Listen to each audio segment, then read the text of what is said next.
Quando eu comecei esse canal aqui, a ideia era conversar sobre o mercado, tentar entender melhor do mercado, tentar não prever o mercado, mas ver se as mensagens que a gente vê, se as notícias que a gente assiste do café realmente são verdadeiras e confrontar com o que eu tô vendo no campo. Afinal, eu passo praticamente 6 meses aí, 3 meses fora de casa, de fato, mas a partir de maio ali até dezembro, que é quando começa realmente a safra, eu só leio notícias, viajo por todas as regiões e volto para cá, para Curitiba, mas viajo por todas as regiões e tô lá no campo e vendo realmente se essas notícias são verdade. Então, olhando se, poxa, se choveu, se tá chovendo, se realmente a planta tá bonita, se não tá. Uma das coisas, inclusive, que fez com que acontecesse essa grande ascensão do café, né? Essa subida que o café teve na bolsa aí e no valor do café no último ano, que é que não teria café para esse ano, né? Que a produção ia ser muito baixa ano passado. E realmente, de maio até agosto, quando eu estava visitando alguns produtores, era perceptível que a produção ia ser baixa. Então a gente tinha ali o café, ele não choveu como não choveu no começo do ano e teve uma seca no ano retrasado. O café ele acabou que ele não cresceu tanto, né? Ele não teve rendimento. Então, se você olhava na planta, tinha um monte de frutinha, mas depois de passar no armazém, depois de limpar o café ele era pequenininho, então precisava de mais grãos para juntar o maçã, que o café é vendido por quilo, né? Então, eu juntava mais grãos para ter realmente uma saca de 60 quilos. Então, isso não deu rendimento pro produtor. Acabou que todos achavam que a gente ia ter uma safra muito baixa.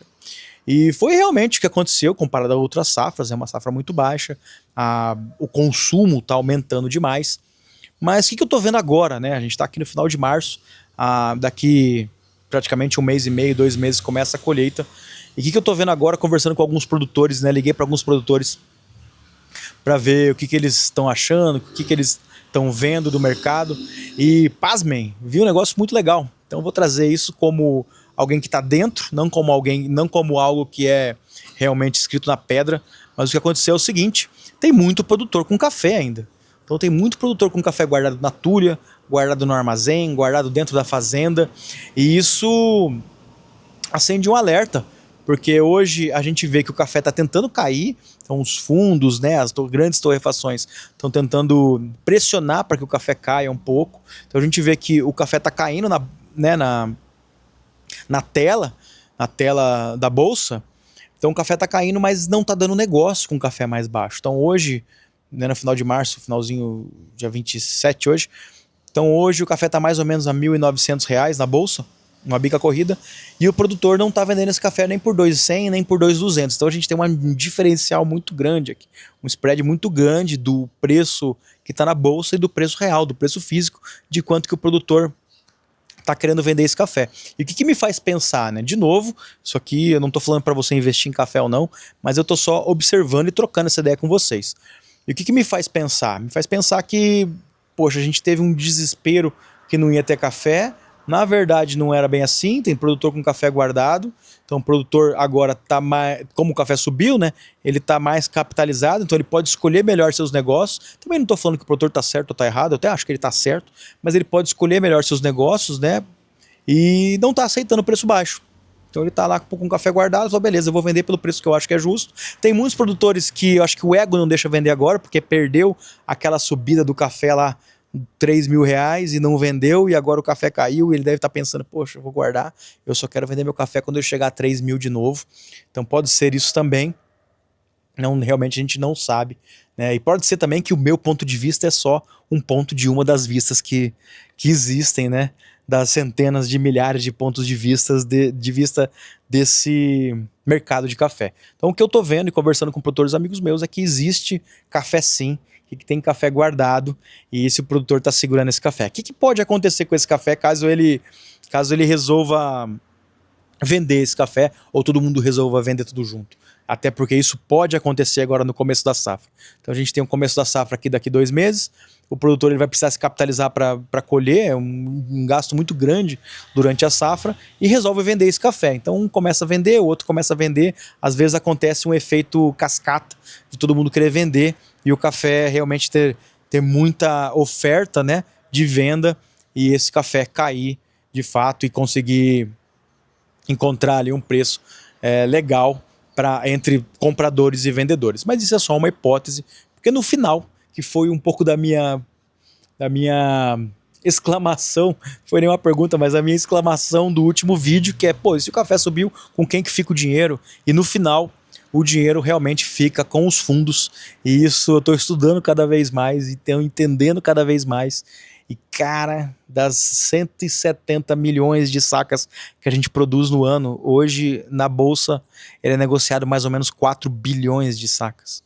Então dá para ver que todo esse mercado, às vezes controlado por pessoas que nem tomam café, então todo esse mercado acaba movimentando muito e mudando muito o resultado final no preço do café. Então são puro fundos especulativos, né? O que eles querem é ganhar dinheiro, tá tudo bem para eles, afinal não fui eu que escolhi o café virar uma commodity, e é por isso até que eu escolhi o café especial, para não entrar nisso aí tudo, mas agora não tem como, eu já tô incrustado lá também, mas não tô pegando nenhuma fatia dessa grana, eu não especulo café na bolsa. Mas é o que se vê, assim. Então, poxa, realmente eu achei que o café ia subir, o produtor ia se capitalizar um pouco mais, ia ganhar um pouco mais de dinheiro. Aconteceu. Outra coisa muito legal que aconteceu com essa capitalização do produtor, com esse café que subiu, é que eles também conseguiram alimentar muito melhor a planta. Então ele conseguiu controlar melhor a produção da sua lavoura, e provavelmente esse ano vai ser um ano bom, né, o que a gente já espera. Infelizmente, no ano retrasado a gente teve uma seca muito grande, no comecinho do ano passado a gente teve um veranico ali também com falta de chuva, que afetou, né, a safra passada, perdão, essa safra, o crescimento dessa safra, mas o começo desse ano ele surpreendeu demais. Então a gente está aqui no final de março, né, 3 meses de muita chuva, então o café vegetando muito bem, então o café crescendo, né, o grão crescendo, mas as varas, né, a planta também crescendo muito bem, que já dá uma ideia de como vai ser o ano que vem. E quando a gente fala de bolsa, de fundo, esses fundos eles estão prospectando, então eles estão sempre pensando hoje, né, como que eles vão atuar hoje para ganhar no futuro. Então hoje eles estão imaginando que realmente o futuro vai ser muito melhor, né, que o café vai acabar subindo e a gente vai acabar descendo, porque vai ter uma produção muito boa e isso começa a afetar nos preços do café. Enfim, estou estudando bastante sobre isso. Muita coisa, é multifatorial, então tem muita coisa acontecendo, então é geopolítica, é a produção de fato, é o clima, é esses dados que a gente não consegue confiar em todos, então a gente tem vários relatórios de várias instituições, né, que fazem relatórios, mas a gente tem que sempre confrontar um com o outro, os números não batem, então a gente tem às vezes um que fala que a gente vai colher 62 milhões de sacas, o outro já fala que vai colher 75 milhões de sacas, 10 milhões de sacas é muita coisa, então a gente tem esses relatórios que eles confrontando um com o outro, eles não batem, então realmente é um mercado bem complexo, multifatorial, que me fascina. Essa é a verdade. Então olhar para tudo isso, realmente fico fascinado assim de saber que, cara, ninguém sabe de nada. A gente tenta prever alguma coisa, até para melhorar nosso negócio aqui como torrefação. A gente tenta prever alguma coisa e ver que é impossível. E ver também que às vezes vai contra o que está aparecendo. Assim, pô, o dólar caiu, o café vai subir. O café cai. O dólar subiu, o café vai pro lado. Então a gente começa a enxergar que ninguém manda ou poucos mandam, mas a gente não consegue entender quem que é. Enfim, esse é só o meu ponto de vista, como eu falei. Se você tem outro ponto de vista, esse canal ele foi criado para isso, ele foi criado para trocar essa ideia, foi criado realmente para entender